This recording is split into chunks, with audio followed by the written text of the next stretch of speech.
Raymond Paul Pierre Westerling adalah seorang keturunan Yunani Belanda yang lahir dan tinggal di Turki. Sejak kecil, dia menyukai petualangan dan peperangan. Saat Perang Dunia Kedua berkecamuk, Westerling memutuskan untuk menjadi tentara sukarelawan Belanda. Juni 1942, Westerling mengikuti pelatihan pasukan komando di Basic Command Training Center, Achnacarry, Skotlandia. Dari pelatihan ini, Westerling mendapatkan baret hijau, spesialisasi sabotase dan peledakan. Ia juga mendapat baret merah dari Special Air Service, komando pasukan khusus tentara Inggris.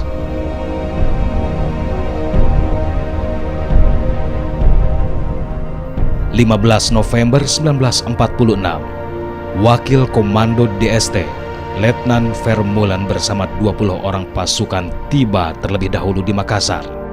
Bersama Nevis, Netherlands Force Intelligence Service atau Badan Intel Belanda, anggota DST segera memulai tugas intelnya untuk melacak keberadaan pimpinan anggota pendukung perjuangan. Ik heb mijn mannetjes uitgezocht. Wij zijn in Burger vertrokken. Een vliegtuig van de commandant Grote Oost. En daar zijn we aangekomen in de buurt van Makassar.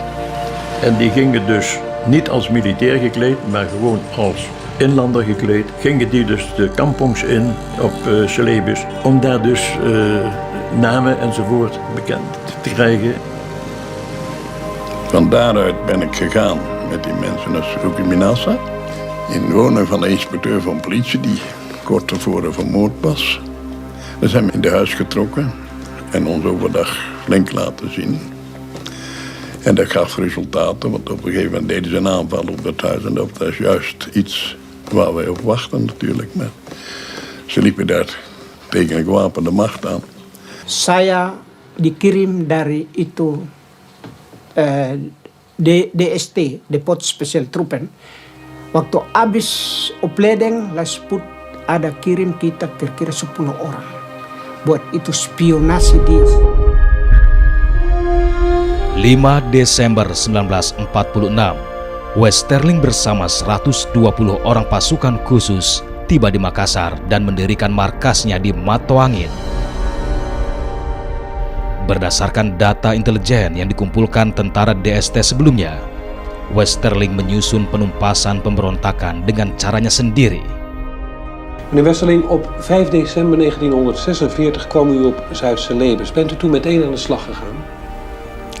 Meneer Jacobs, hoewel ik in de persmedia bekend sta als een hele ruwe jongen, ben ik van huis uit geen olifant die op een porseleinkast trapt.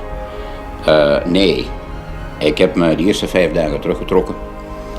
Nadat ik aan de burger- en militaire autoriteiten had gevraagd om men alle stukken die mij iets wijs konden maken over de situatie op Zuid-Celebes ter beschikking te stellen. En het was pas na de bestudering van al deze rapporten dat ik een plan de campagne heb gemaakt voor de pacificatie van Zuid-Celebes.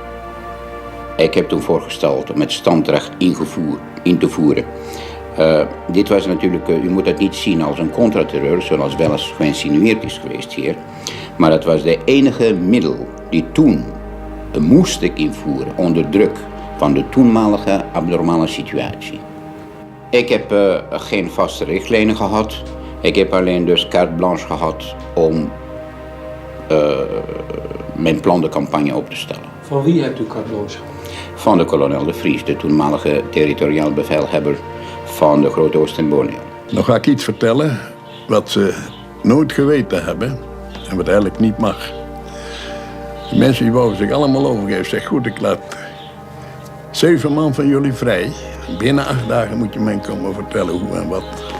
Zeggen, anders schiet ik je allemaal kapot. Nou, die heb ik vrijgelaten en die kwam ook met alle berichten terug.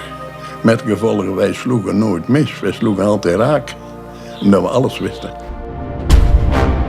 12 Desember 1946, Depot Special Troepen atau DST, pasukan khusus yang dikomandani Westerling, mulai melancarkan aksi teror di sekitar kota Makassar. Di Desa Batua, jam 5 pagi, pasukan Westerling sudah mengepung dan menggeledah rumah-rumah penduduk. Selain menggeledah, pasukan Westerling juga menggiring penduduk untuk berkumpul. Warga yang menolak atau mencoba melarikan diri langsung ditembak mati oleh pasukan Westerling.